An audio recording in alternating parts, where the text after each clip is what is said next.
Bonjour tout le monde. Dans cette vidéo, j'ai essayé de traiter l'insertion au milieu de la liste doublement chaînée. Dans ce programme, on va définir deux fonctions. Une fonction pour insérer avant un élément donné. Deuxième fonction pour insérer après un élément donné. Donc, avant de développer les deux fonctions, tout d'abord, on doit déclarer les deux structures. Ça veut dire une structure pour le maillon et deuxième structure pour la liste. Ainsi, la fonction initialisation pour initialiser la liste. J'ai déjà préparé cette partie, donc je le prends à partir d'ici. Voilà.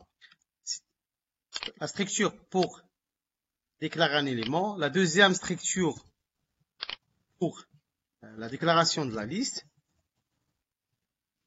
Puis, on passe à la fonction initialisation.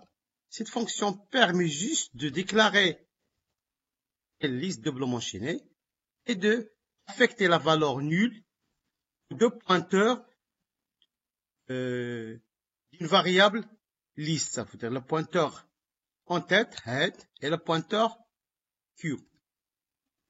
Là. Le type de fonction initialisée de type dblist parce que le variable de liste, la variable liste est de type dblist. Donc ici la déclaration, la réservation au niveau de la mémoire et l'affectation, la valeur nulle, que ce soit pour le pointeur head et pour le pointeur celle de la variable liste. Puis on passe à définir deux fonctions. Pour la fonction, si j'ai déjà préparé,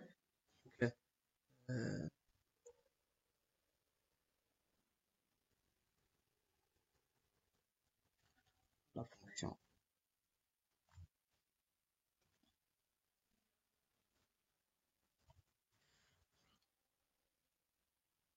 La fonction du type void, insertion en middle previous, ça veut dire avant l'élément. Donc, pour le paramètre, on a, comme toutes les fonctions d'insertion, variable du type list, où on va ajouter l'élément. Ici, le deuxième paramètre présente la partie donnée du nouveau élément. Et ici, une position présente l'élément ou la position où l'élément on va l'insérer avant la position d'insertion. Pardon. Donc ici, déclaration d'un nouveau élément et aussi la réservation de la mémoire via la fonction malloc. Et on fait une petite vérification. Est-ce que vraiment que la réservation de la mémoire bien passée pour le nouveau élément? On passe ici en ligne 43. Affectation de la valeur nouveau nombre au nouveau élément.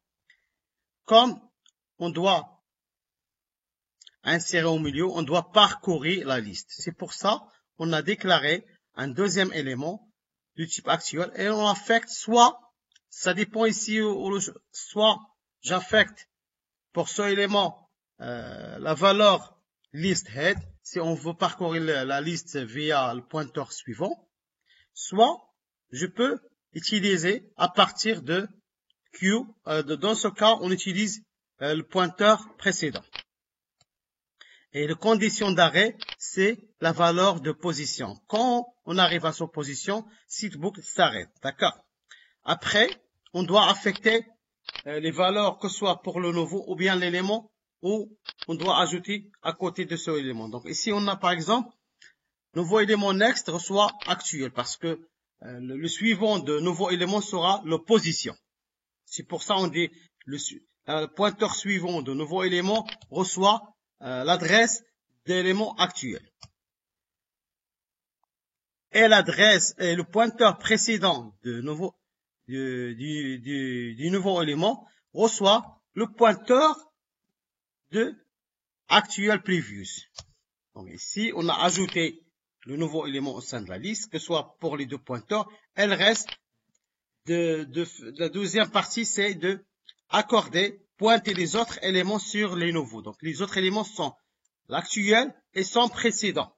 Donc, actuel précédent prend la liste de nouveau, actuel pointeur précédent pour le actuel reçoit l'adresse de nouveau élément. Elle reste de relier l'élément précédent, son pointeur suivant, sur l'adresse de nouveau élément. D'accord? Après, on passe à définir la deuxième fonction.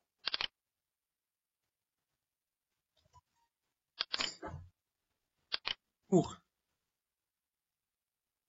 insérer l'élément après.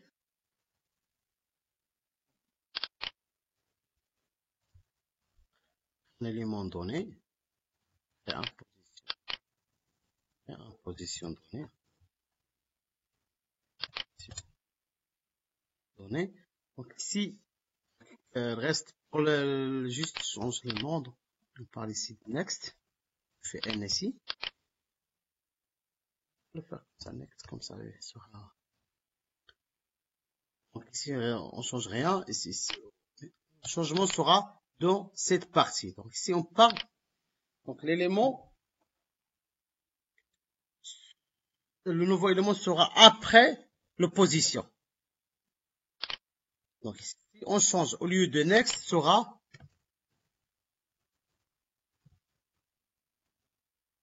previous reçoit actuel.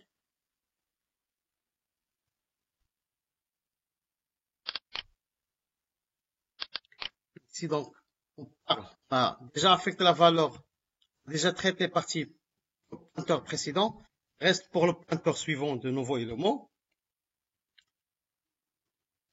Reçoit actuel suivant, l'adresse, l'élément suivant de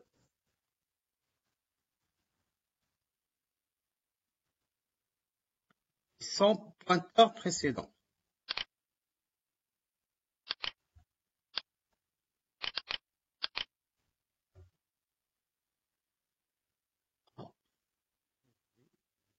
Next, actuel, next, précédent, oui. Puis, on parle ici actuel suivant. Voilà l'adresse. Actuel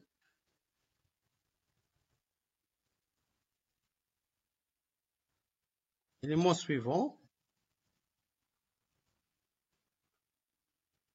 Son pointeur précédent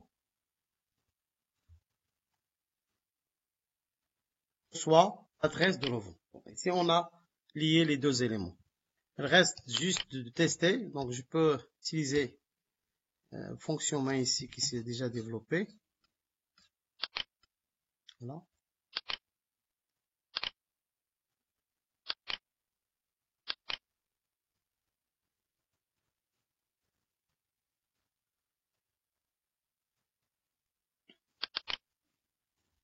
J'ai besoin pour tester de faire une fonction d'ajouter au début ou bien en fin pour insérer premièrement les éléments de la liste. Pour alimenter la liste, donc je peux utiliser insertion first. On a déjà parlé de cette fonction pour le deuxième vidéo. Pour la fichier liste, oui, j'ai besoin de pouvoir afficher.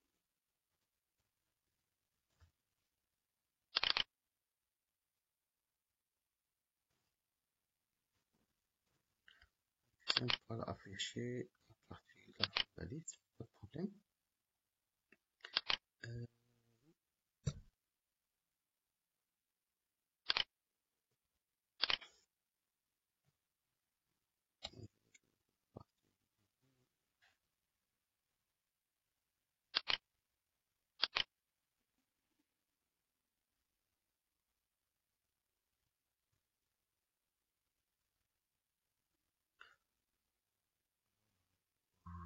Il reste d'ajouter, oui. Copier, option, ajouter. bien enfin, déjà développé là, et là. On a déjà expliqué les anciennes vidéos. Voilà.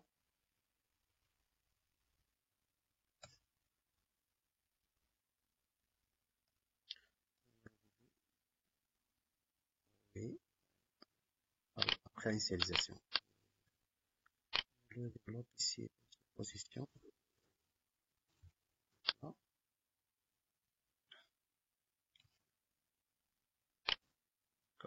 Insertion au début de la liste. On a déjà développé, on a déjà pas traité ça, je crois, deuxième vidéo. Donc, ici, je ne prends pas des pastes.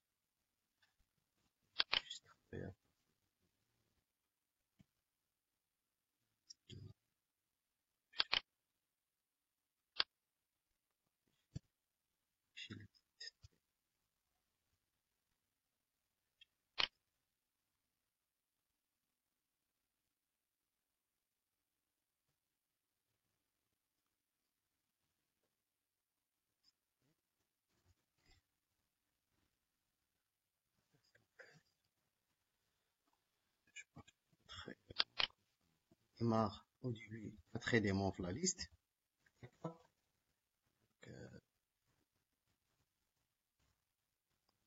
Speed par